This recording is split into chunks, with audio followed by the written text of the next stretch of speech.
I never thought my daughter's wedding day would turn into a nightmare. But when my 12-year-old granddaughter Sophie grabbed my hand at the rehearsal dinner and whispered, "Grandpa, we need to talk." Now, it's about Uncle Derek. I felt my blood run cold. Let me back up. My name is Richard Coleman, and I'm 63 years old.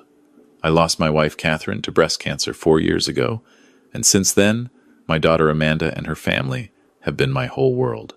Amanda is 36, married to a good man named Peter, and they have 2 kids, Sophie, who's 12, and little Max, who's 8.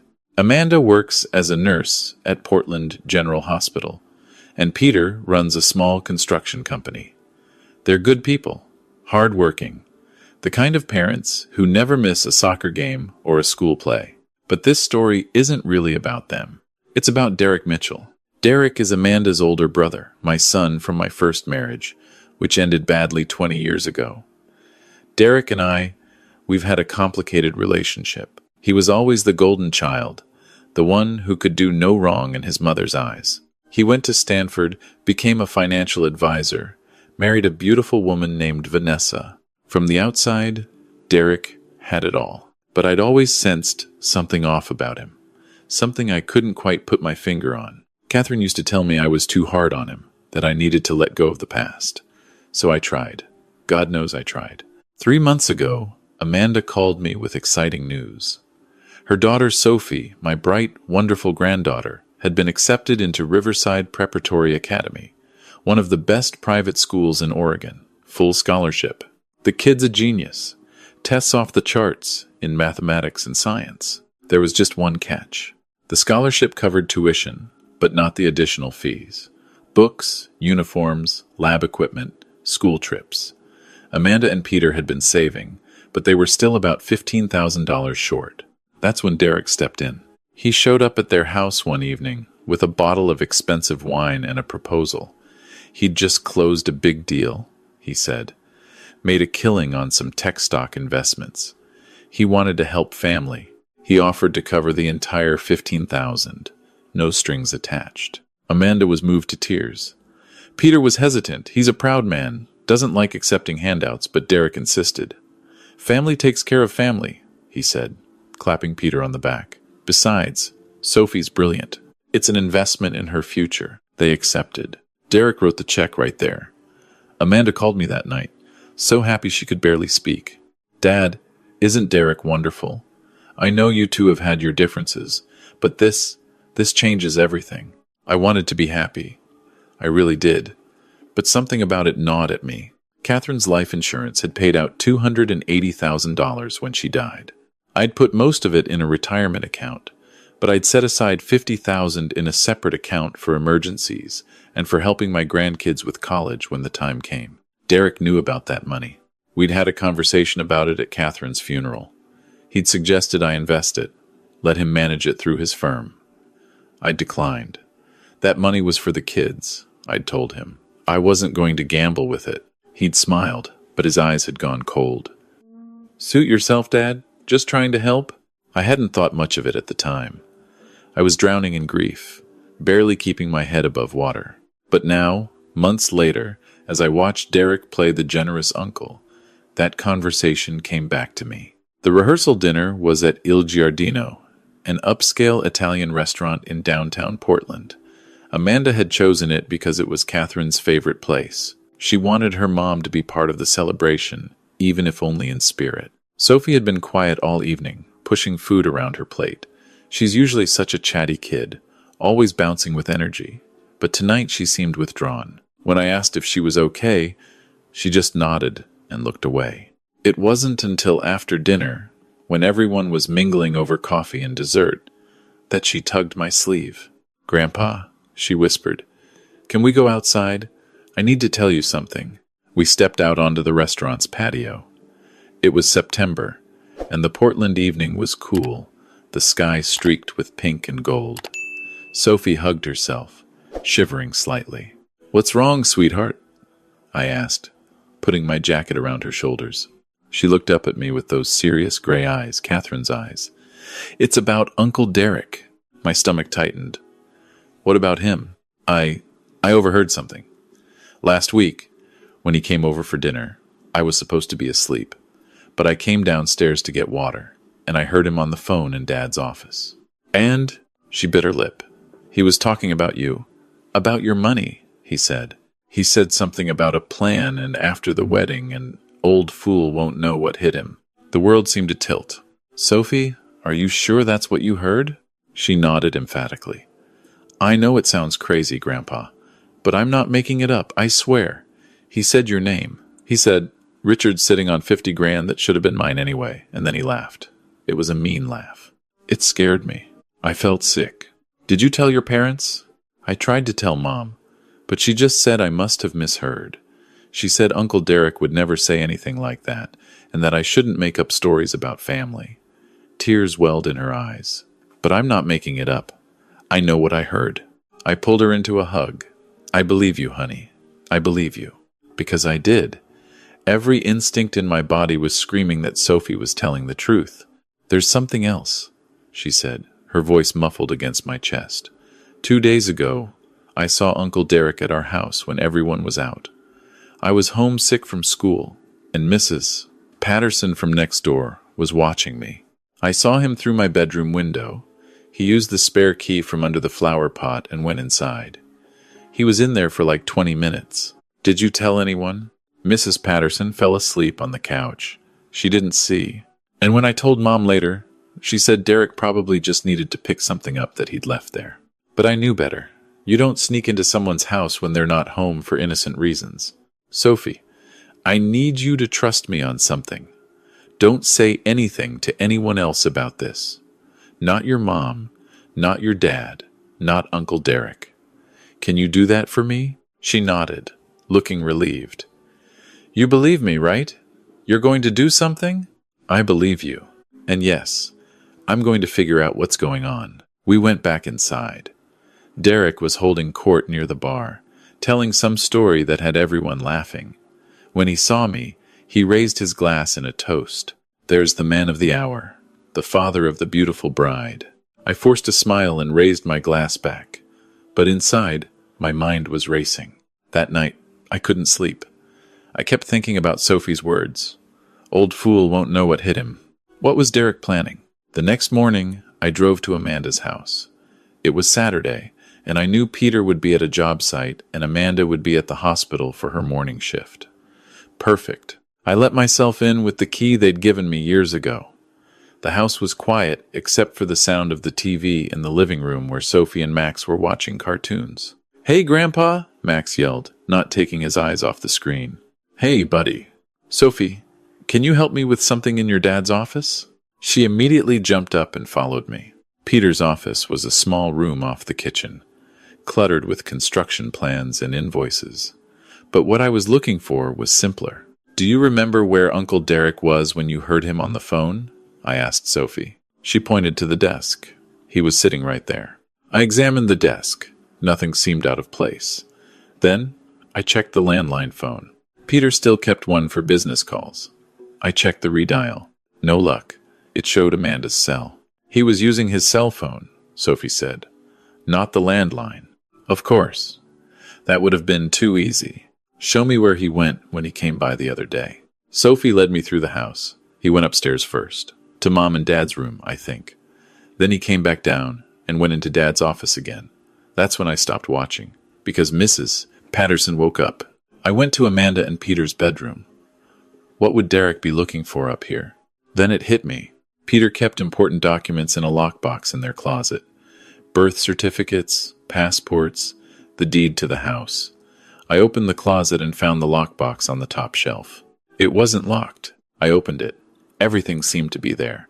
Sophie's and Max's birth certificates, Amanda and Peter's marriage license, the house deed, Peter's company and corporation papers. I was about to close it when something caught my eye. There was a document I didn't recognize. A power of attorney form, made out to Derek Mitchell, granting him financial authority over my accounts in the event of my incapacity. My hands started shaking. The signature at the bottom looked like mine. But I had never signed this document. I had never even seen it before. It was a forgery. A pretty good one, too. Derek must have practiced my signature from old checks or documents. But I knew my own handwriting, and this wasn't quite right. The R in Richard was too looped, and the final did had a flourish I'd never used. I pulled out my phone and took pictures of the document. Then I put it back exactly where I'd found it. "Grandpa, you're really pale," Sophie said from the doorway. "Are you okay?" "I'm fine, honey. Listen, I need you to do something for me. If Uncle Derek comes around again, I want you to text me right away. Can you do that?" "Yeah. Are you going to tell Mom and Dad?" "Not yet. I need to gather more information first." "But Sophie, you did the right thing by telling me. You might have just saved my life." Her eyes went wide. "What?" "I'll explain later. For now, let's keep this between us. Okay?" She nodded, looking scared but determined. I left the house and sat in my car for a long moment, trying to calm my racing heart. Derek wasn't planning to ask for my money. He was planning to steal it. And the phrase "old fool won't know what hit him" took on a much more sinister meaning. Was he planning to hurt me? Make it look like an accident? Get me declared incompetent so the power of attorney would kick in? I thought about Catherine, about how she'd gotten sick so suddenly.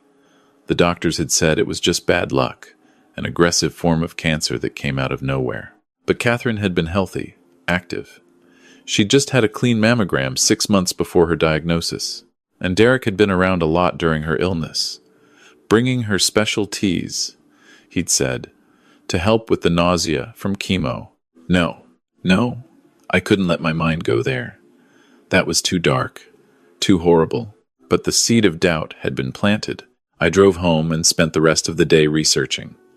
I learned that elder financial abuse is more common than people think, that family members are the most frequent perpetrators, that it often escalates to physical harm if the victim becomes suspicious. By evening, I knew what I had to do. I called an old friend from my days working at the Postal Service. Frank Chen had retired a few years before me and now worked private security. "Frank, I need your help. I think my son is planning to rob me. Maybe worse." We met at a diner the next morning. I showed Frank the photos of the forged power of attorney. I told him about Sophie's conversation, about Derek's suspicious visit to the house. Frank listened without interrupting. When I finished, he leaned back and whistled. "Richard, this is serious. You need to go to the police." "And tell them what? That I found a document that might be a forgery? That my granddaughter overheard a conversation? They'll think I'm a paranoid old man. You need evidence." "I know. That's why I called you. Can you help me set up surveillance? Something discreet?" Frank thought about it. "I can get you some equipment. Small cameras, audio recording devices. But Richard, if you're right about this, if Derek is planning something, you need to be careful. Don't tip him off." "I won't. And you need to protect your assets. Move your money. Change your accounts. Make it so, even if he gets that power of attorney validated somehow, there's nothing for him to access." "I'll call my bank tomorrow." Frank reached across the table and gripped my hand. "Watch your back, old friend. If he's desperate enough to forge documents, he's desperate enough to do anything." That night, I couldn't sleep again. I kept thinking about Amanda's wedding, which was now just 5 days away. Should I tell her? Should I ruin her special day with these suspicions? But what if I was wrong? What if there was an innocent explanation? No. The forged power of attorney wasn't innocent. There was no explaining that away. The next morning, I went to my bank. I met with the branch manager, Mrs. Rodriguez, who'd helped me set up Catherine's life insurance payout years ago. "Mr. Coleman, it's good to see you. What can I do for you today?" "I need to move my money, all of it, into new accounts with different account numbers, and I need to set up additional security. Password protection, biometric verification if you have it." She looked concerned. "Is everything all right? I believe someone may be planning to commit fraud against me. Someone who has access to my personal information." Her expression turned serious. "I see. Let me get the paperwork started. We'll have you protected by the end of the day." It took 3 hours, but by the time I left the bank, my $50,000 was in a new account with a 16-digit password and fingerprint verification. Even if Derek somehow got the power of attorney accepted, he'd hit a brick wall. That afternoon, Frank came by my house with a box of equipment. "Okay, here's what we've got," he said, unpacking small devices. This is a voice-activated audio recorder. Looks like a pen, but it'll pick up conversations within 20 feet. This is a micro camera. You can put it in a shirt pocket or clip it to your glasses. Records, video, and audio. And this is a GPS tracker. Stick it somewhere on Derek's car, and we can monitor his movements. This feels like something out of a spy movie, I said. Yeah, well, sometimes reality is stranger than fiction. Now, here's the important part. Oregon is a one-party consent state for recording. That means as long as you're part of the conversation, you can record it legally. But if you're recording conversations you're not part of, that's illegal. So be smart about how you use this stuff. I nodded, examining the tiny camera. What if I just wear this? Keep it on me at all times? That works. Just be natural. Don't act suspicious. And Richard, he looked at me seriously. If things get dangerous, if you feel threatened at all, you get out and you call 911. Don't try to be a hero. I won't. But I was already planning. The wedding was in 4 days. Thursday, September 24th. Amanda had chosen a Thursday to save money on the venue rental. I decided I would wear the camera to every family event leading up to the wedding. Maybe I'd catch Derek saying something incriminating. At the very least, I'd have a record of his behavior. Tuesday evening, there was a family dinner at Amanda's house. Everyone was there. Amanda and Peter, the kids, Derek and his wife Vanessa, and me. I wore the camera pen in my shirt pocket, the lens pointing outward. Dinner was casual. Peter grilled burgers in the backyard while the kids played. Vanessa and Amanda chatted about last-minute wedding details. Derek sat next to me on the patio, drinking a beer. "Big day coming up, Dad," he said, his tone friendly. "You must be proud." "I am. Amanda's my whole world." "Yeah, she's great. And Peter's a good guy. Those kids are lucky." He paused, then added, "You know, I've been thinking. After the wedding, we should sit down and talk about your finances. Make sure everything's in order. You're not getting any younger." There it was. The opening gambit. "My finances are fine, Derek. I've got everything arranged." "I'm sure you do. But it's smart to have someone with financial expertise take a look. Estate planning, tax optimization, making sure Amanda and the kids are taken care of when he caught himself. If something happens to you..." "When? You mean?" He laughed awkwardly. "We all get old, Dad. It's nothing morbid, just practical." I appreciate the offer, but I'm good. I could see the frustration flicker across his face before he masked it with a smile. "Suit yourself. I just want to help. Like you helped with Sophie's school fees?" "Exactly. Family taking care of family." But the look in his eyes was cold, calculating. That night, I went home and reviewed the footage. The camera had captured everything clearly, including Derek's subtle pressure about my finances. It wasn't enough. Not yet, but it was a start. Wednesday morning, Sophie texted me. "Uncle D here again. Parents at work, Mrs. P sleeping." I immediately drove over. By the time I arrived, Derek's silver BMW was pulling out of the driveway. He saw me and waved cheerfully. I waved back, then parked and went inside. Sophie was waiting for me in the kitchen. He was in Dad's office again. I watched from upstairs. "Did he see you?" "No." I was careful. I went to the office. Everything looked normal. But when I checked the lockbox in the bedroom, the power of attorney document was gone. My heart sank. He'd taken it, which meant he was planning to use it soon. I called Frank immediately. He's moved up his timeline. He took the forged document. "Richard, you need to go to the police. Now. This is beyond surveillance." "And say what? A document was in a box and now it's not? I don't even have proof it was ever there except my own testimony." "You took pictures. Pictures that don't prove anything except that the document existed. Derek could claim I forged it and planted it, that I'm a confused old man imagining conspiracies." Frank was silent for a moment. "What do you want to do?" "I want to catch him in the act. I want him on recording, admitting what he's planning. And I think I know how to do it." "How?" "At the wedding. He'll be there. I'll confront him privately, wear the camera, get him to confess." "Richard, that's dangerous. If he's planning violence..." It'll be a public place. Lots of people around. He won't try anything there. And if you're wrong, I thought about Sophie's scared face, about Catherine's death, about Amanda's trust being betrayed by her own brother. I'm not wrong. And I'm not letting him get away with this. Thursday arrived. The wedding day. I woke up early, my stomach in knots. I put on my tuxedo, clipped the micro camera to my boutonniere, and slipped the audio recorder pen into my jacket pocket. The ceremony was at a beautiful estate overlooking the Willamette River. Amanda looked radiant in Catherine's wedding dress, which she'd had altered to fit. When I walked her down the aisle, I thought my heart would burst with pride and love. If only Catherine could see this. The ceremony was perfect. Peter's vows made everyone cry.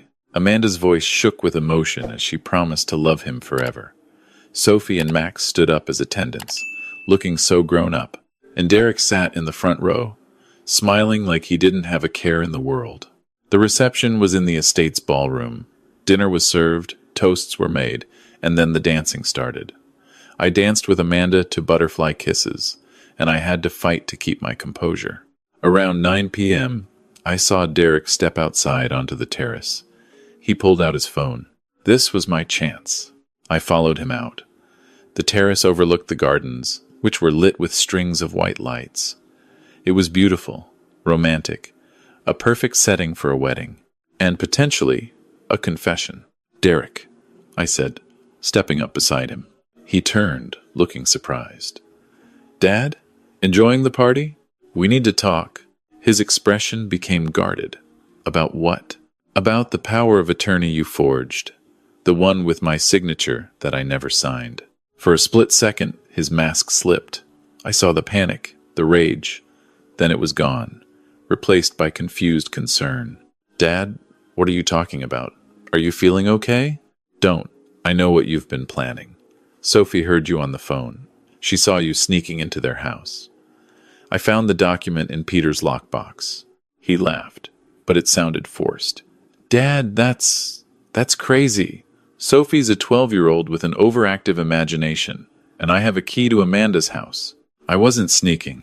I was picking up some tools I'd lent Peter." Then explain the power of attorney. "What power of attorney? I don't know what you're talking about."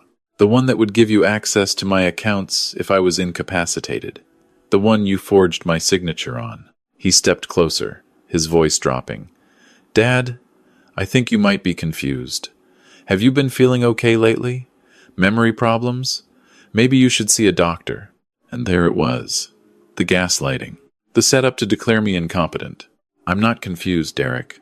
I moved all my money, changed the accounts, set up new security.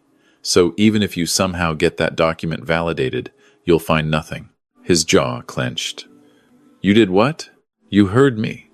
Whatever you're planning, it's not going to work." He stared at me for a long moment. Then his expression changed. The mask came off completely, and what I saw underneath was chilling. "You stupid old fool," he hissed. "Do you have any idea what you've done? I've protected myself from a thief." "A thief? I'm your son. You're Catherine's stepson, and you've resented me since the day she and I got married." "Damn right I have. You waltzed into our lives and took everything. Mom left Dad for you, then you got all her attention, all her money when she died. That life insurance payout should have been mine. I'm her blood son, not Amanda. Catherine left her money to me because she was my wife, and she trusted me to use it wisely." "Wisely? You're sitting on 50 grand doing nothing with it while I'm drowning in debt. Do you know what I owe?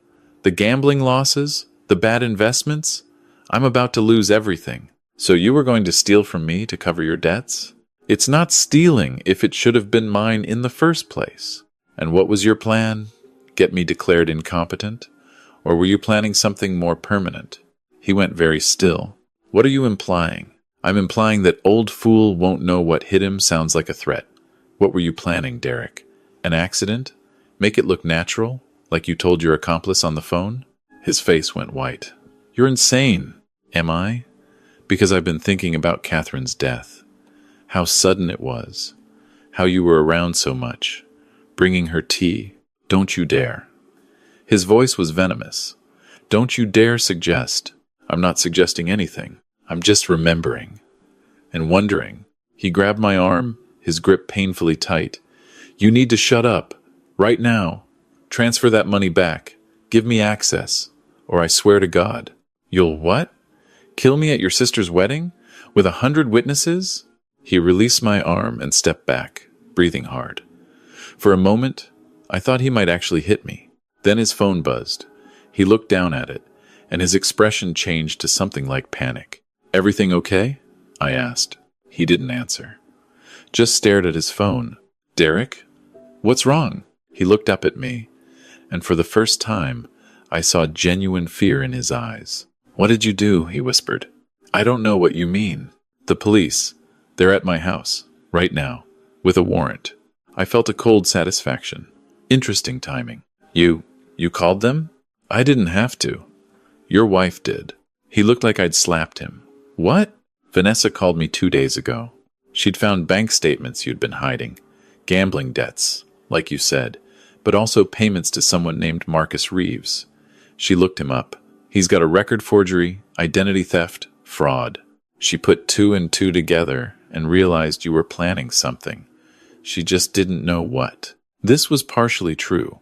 Vanessa had called me, worried about Derek's behavior and their finances, but I'd been the one to suggest we contact the authorities. I'd shown her the photos of the forged power of attorney. She'd been horrified. Together, we'd gone to the Portland Police Department. Detective Sarah Williams had taken our statement and started an investigation. Apparently, that investigation had moved faster than I'd expected. You set me up, Derek said, his voice hollow. No, you set yourself up. I just made sure there would be consequences. I'm your son. You were going to rob me, maybe hurt me. You forged legal documents. You manipulated your sister's family. You are not my son, Derek.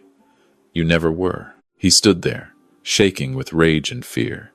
Then, without another word, he pushed past me and ran. I watched him go, my heart pounding. Inside, the music was still playing. Amanda and Peter were dancing, surrounded by friends and family. Sophie caught my eye from across the room and gave me a thumbs up. That kid, that wonderful, brave kid. I pulled out my phone and called Detective Williams. It's Richard Coleman. Derek just ran. I think he's heading home, but you might want to put out a notice to watch for his vehicle.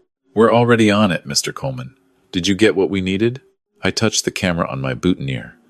Every word. Good. Come by the station tomorrow, and we'll get your statement. And Mr. Coleman, you did the right thing. Elder abuse cases like this, they don't always end well.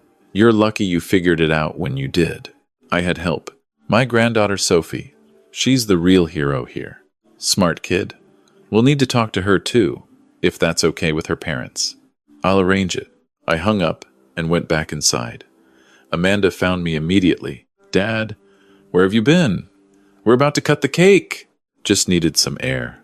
You know how I am at parties. She hugged me tight. I'm so glad you're here. Mom would have loved this day. She would have. She'd be so proud of you. Where's Derek? I wanted him in the photos for the cake cutting. I hesitated. He had to leave. Emergency with Vanessa. Oh no. Is everything okay? It will be. Because it would be. Maybe not today, maybe not tomorrow, but eventually. The rest of the evening passed in a blur. The cake was cut, more dances were danced, and toasts were made. Around 11, guests started leaving. Sophie and Max were asleep in a side room, exhausted from the excitement. I found Peter helping clean up.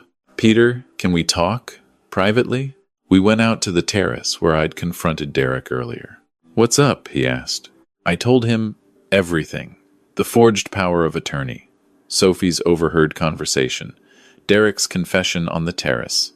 The police investigation. Peter's face went through a range of emotions. Shock, anger, disbelief, and finally, protective fury. That son of a he stopped himself. Amanda's going to be devastated. I know, but she needs to know. And Sophie needs to know that she did the right thing by telling me. Sophie knew about this? She's the one who figured it out. She's a smart kid, Peter. You should be proud. He ran his hands through his hair. I can't believe this. Derek seemed so. I mean, he helped with Sophie's school fees. He's been so supportive.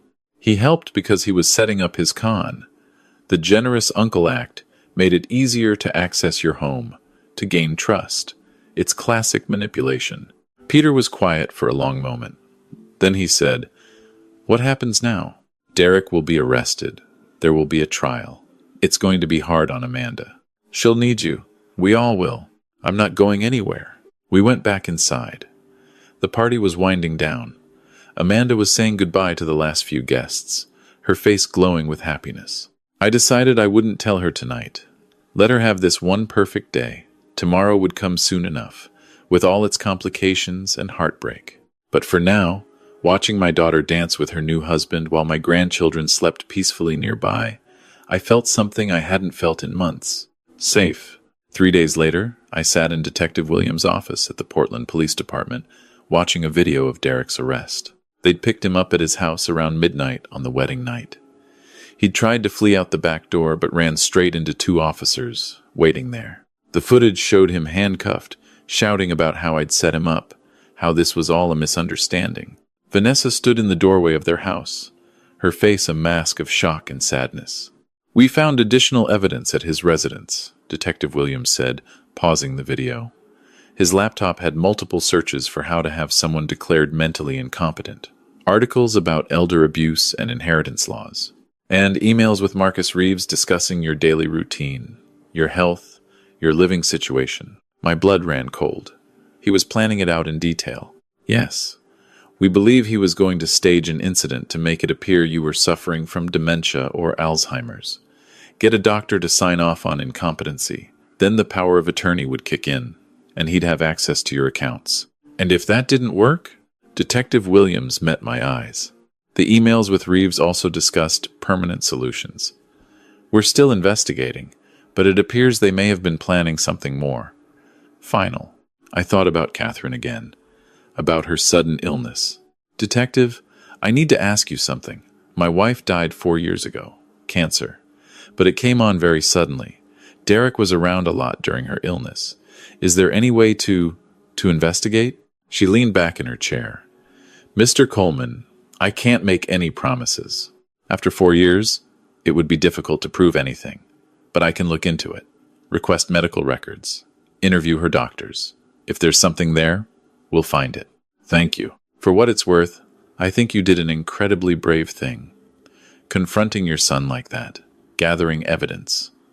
Most elder abuse victims never report it. They're too ashamed, or they don't want to believe their family would hurt them. I had a smart granddaughter who refused to be ignored.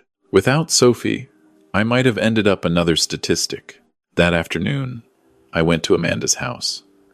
It was time to tell her everything. She sat on her couch, Peter beside her, holding her hand.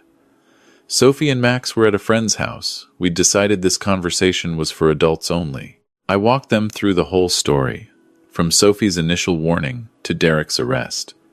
I showed them the videos and audio recordings. I showed them the forged power of attorney. Amanda cried.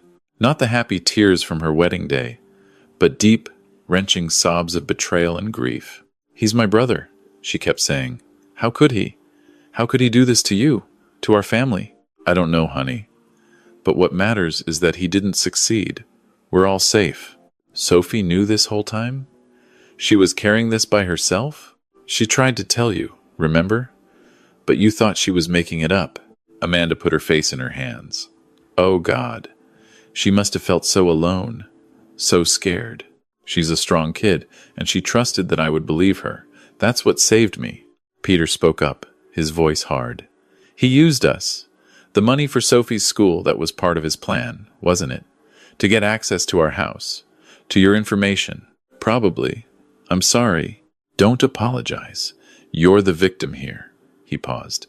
Actually, about Sophie's school fees. We can't accept that money now. It's tainted. I'd already thought of this. Don't worry about that. I've set up a trust fund for Sophie's education, and one for Max, too. They'll both have what they need. Dad, we can't. Yes, you can. It's what Catherine would have wanted. What I want. Let me do this. Amanda wiped her eyes. Can I see Sophie now? I need to talk to her. Of course. Peter called his friend's house, and 20 minutes later, Sophie came through the door. She took one look at her mother's tear-stained face and froze. Did I do something wrong? Oh, baby, no. Amanda pulled her into a fierce hug. You did everything right.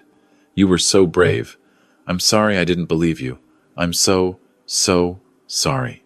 Sophie hugged her back, and I saw the tension drain from her small shoulders. Is Grandpa okay? She asked. Grandpa's fine, thanks to you. Sophie looked over at me. Did Uncle Derek get arrested? Yes, sweetheart. He did. Good. She said it with such certainty, such a sense of justice, that I had to smile. That kid was going to do great things someday. The trial happened 6 months later, in March. Derek pleaded not guilty, claiming I'd manufactured the evidence against him, that I was a confused old man who'd misunderstood innocent actions. But the evidence was overwhelming. The forged power of attorney, the emails with Marcus Reeves, the audio recording of his confession on the terrace, Vanessa's testimony about his gambling debts and erratic behavior. The jury took less than 4 hours to convict him on multiple counts: forgery, attempted fraud, identity theft, and conspiracy to commit elder abuse. He got 8 years. Marcus Reeves got 12, as he had prior convictions. I sat through every day of the trial, Amanda beside me.